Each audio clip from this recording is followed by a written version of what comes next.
Hi எல்லாரும் எப்படி இருக்கீங்க? நாம் நேற்று நாகப்பட்டினம் ஹார்பர் அந்த ஃபிஷ் மார்க்கெட் எல்லாம் பார்த்துட்டோம்.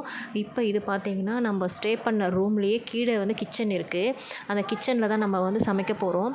இங்கே பார்த்திங்கன்னா ஒரு 40-50 ஸ்டவ் இருக்குது. ஒரு சிங்கிள் ஸ்டவ் தான். 1 மணி நேரத்துக்கு ரூ. 60. நம்ம எத்தனை மணி நேரம் செய்கிறோமோ அதுக்கேற்ற மாதிரி ரேட்டு. எங்களுக்கு வந்து நாங்கள் 2 ஸ்டவ் எடுத்திருந்தோம். 2 ஸ்டவ்வுக்கு பார்த்திங்கன்னா 250 ஆச்சு. ஸோ 2 மணி நேரம். நாங்கள் எல்லாம் ரெடி பண்ணி வந்ததுனால எங்களுக்கு டைம் கொஞ்சம் சேவ் ஆச்சு. நம்ம வந்து சமைக்கிறதுக்கு முன்னாடியே இந்த வெங்காயம், தக்காளி, இஞ்சி பூண்டு பேஸ்ட்டு, இந்த மீன் கழுவுறது எல்லாமே வந்து நம்ம முன்னாடியே ரெடி பண்ணி வச்சுட்டு அதுக்கப்புறம் நம்ம ஸ்டவ் ஆன் பண்ணோம்னா நம்மளுக்கு டைம் சேவ் ஆகும். இங்கே எல்லாமே வந்து தண்ணி, மசாலா அரைக்கிறதுக்கான அம்மி எல்லாமே இருக்குது.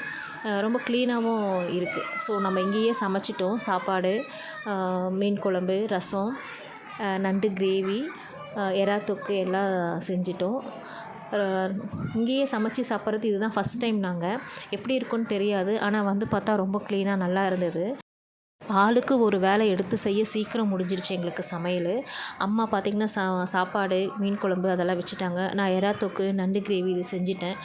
கூட கொஞ்சம் ரசம் வச்சு எல்லாம் மடமடன்னு செஞ்சு இறக்கிட்டோம். பசங்களும் ஹெல்ப் பண்ணாங்க. என் சின்ன பொண்ணு வந்து மசாலா அரைக்கிறது, அந்த அம்மா அம்மி ரொம்ப பிடிக்கும் அவளுக்கு. அம்மி அரைக்கணும்னுட்டு வீட்டிலேயே சொல்லுவாள், அம்மியில் அரைச்சி சமையல் பண்ணுமா அப்படின்ட்டு. அவள் அம்மி அரைச்சிட்டு இருந்தா. பெரிய பொண்ணு குழம்பு வைக்கிறதுக்கு கூட கொஞ்சம் இந்த மசாலா, நண்டு எல்லாம் கிரேவி பண்ணுறதுக்கு அவளும் செஞ்சு கொடுத்துருந்தா. நாம் காலையில் ஃபிஷ் மார்க்கெட்டில் எல்லாம் ஃப்ரெஷ்ஷாக வாங்கிட்டு வந்து க்ளீன் பண்ணி உடனே சமைச்சதுனால ரொம்ப நல்லா வந்திருந்தது. இந்த நண்டு கிரேவி, எறா தொக்கு எல்லாமே நல்லா இருந்தது. இங்கே சமைச்சிட்டு இங்கே சாப்பிட்றதுக்கெலாம் இடம் இல்லை. வெளியில் தான் நம்ம சர்ச்சுக்கிட்ட போய் அங்கே எடுத்து சாப்பிடணும். ஸோ இந்த மாதிரி ஃபேமிலியாக எல்லோரும் ஒன்றா வந்து சமைச்சி சாப்பிட்டு ஸ்டே பண்ணி இருக்கிறதெல்லாம் ரொம்ப நல்லா இருக்குது. அதுக்கான மசாலா, அரிசி, சாமான் எல்லாம் நாங்கள் வீட்டிலேருந்து எடுத்துகிட்டு போயிட்டோம். ஒரு இதுவும் செஞ்சு முடித்தவொடனே அதை வேறு ஒரு பாத்திரத்தில் மாற்றிக்கிட்டோம். அதுலேயே அந்த எறா தொக்கு செஞ்ச அந்த கடாயிலேயே சாப்பாடு போட்டு பிசைஞ்சி கடாய் சாப்பாடு மாதிரி நாங்கள் சுட சுட சாப்பிட்டோம்.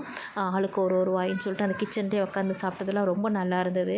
சாப்பிட்டுட்டு அது சர்ச்சுக்கிட்ட எடுத்துகிட்டு போயிட்டு அங்கே ஒரு இடத்துல வந்து எல்லோரும் ஒன்றா உட்காந்து சாப்பிட்டோம். நம்ம வீட்டு சாப்பாடு மாதிரி வராது. வெளியில் கூட வாங்கி சாப்பிட்ருக்கலாம். ஆனால் இது ஒரு நல்ல ஞாபகமாக இருக்குது நம்மளுக்கு. சாப்பிட்டு திருப்தியாக அங்கே பக்கத்தில் பீச் இருந்தது. பீச்சில் பாப்பா போய் விளையாடிட்டு, அந்தம்மா எங்கே போனாலும் பீச்சில் விளையாடாமல் வரமாட்டாங்க. பீச்சில் ஒரு குளியலை போட்டு நாங்களாம் வரலனாலும் அவளும் அவங்க டேடியும் மட்டும் பீச்சில் போய் நல்லா விளையாடிட்டு அதுக்கப்புறம் ரூமுக்கு வந்து எல்லோரும் சர்ச்சுக்கு ரெடி ஆகிட்டோம். சர்ச்சு ஈவினிங் ஆக்சுவலாக போனது நல்லா தான் இருக்குது. எப்போவுமே மார்னிங் போயிட்டு ரூமுக்கு வந்துடுவோம். இந்த டைம் வந்து சமைக்கணும், மார்க்கெட்லாம் போயிட்டு வர வேலை இருந்ததுனால ரூமில் போயிட்டு கொஞ்சம் நேரம் ரெஸ்ட் எடுத்துகிட்டு ஒரு 5-5:30 மணி போல் சர்ச்சுக்கு வந்துட்டோம். நல்லா இருந்தது. ஒரு சில்லுன்னு காற்று, ரிலாக்ஸ்டாக சர்ச்சை பார்த்துட்டு வந்தோம். எல்லாமே நல்லபடியாக தான் இருந்தது. ஆனால் வீட்டுக்கு கிளம்பும் போது தான் ஒரு இன்சிடெண்ட் நாங்கள் யாரும் எதிர்பார்க்கவே இல்லை. வேளாங்கண்ணிலேருந்து வண்டி ஏறிட்டோம். எல்லாம் காரில் ஏறி உக்காந்துட்டு வேளாங்கண்ணியெல்லாம் தாண்டி பாண்டிச்சேரி தாண்டிகிட்ருக்கு. வண்டியில் பார்த்திங்கன்னா ஒரு மாதிரி ஒரு டயர் ஸ்மெல், ஒரு என்ன சொல்கிறது, ஒரு ரப்பர் வந்து எரிஞ்ச மாதிரி ஒரு ஸ்மெல் வந்துகிட்டே இருந்தது தூக்கத்தில். மணி வந்து கரெக்டாக 12 மணி தாண்டுது. என்ன ஸ்மெல்லு அப்படின்னு சொல்லிட்டு எல்லாம் வண்டி விட்டு இறங்கி பார்த்தா வண்டியில் வந்துட்டு டைனமோ வந்து போயிடுச்சு, அது ரைட்டு எரிஞ்சிடுச்சுன்ற மாதிரி பார்த்தாங்க. ஸோ நாங்கள் நின்ன இடமும் பார்த்திங்கன்னா கரெக்டாக இந்த டிராஃபிக் போலீஸில் போர்டு போட்டிருப்பாங்க இல்லையா, டிராஃபிக்கில் அந்த தீஃப்லாம், திருடர்கள் ஜாக்கிரதைன்ற கரெக்டாக அந்த இடம் தான். அதுவும் கொஞ்சம் பயமாக இருந்தது. ஹைவேயில் பக்கம் எந்த கடையும் இல்லை, ஒரு லைட் இல்லை, ஒன்றும் இல்லை. இருட்டில் நின்றுட்டுருந்தோம் நாங்கள்.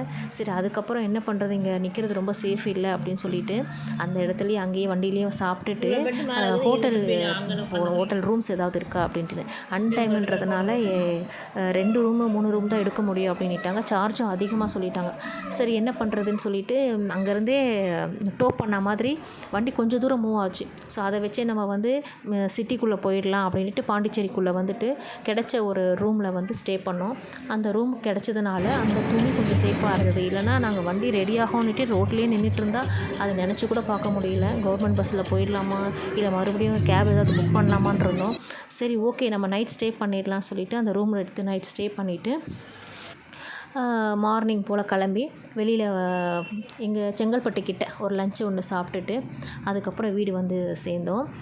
நல்லபடியாக போச்சு. தஞ்சாவூர் பார்த்து வேளாங்கண்ணி கோயிலெலாம் பார்த்துட்டு நல்லபடியாக வந்தோம். ரிட்டர்ன் வரும்போது மட்டும் கொஞ்சம் அந்த வண்டி ப்ராப்ளம் ஆச்சு தவிர மற்றபடி நாங்கள் சேஃபாக வந்து சேர்ந்துட்டோம். ரொம்ப சந்தோஷம். இந்த மாதிரி எல்லாருமே வந்து ஃபேமிலியோட ட்ரிப் போங்க, நல்ல மெமரிஸை உருவாக்குங்க. என்னுடைய வீடியோவை தொடர்ந்து பார்த்ததுக்கு ரொம்ப நன்றி. பாய்.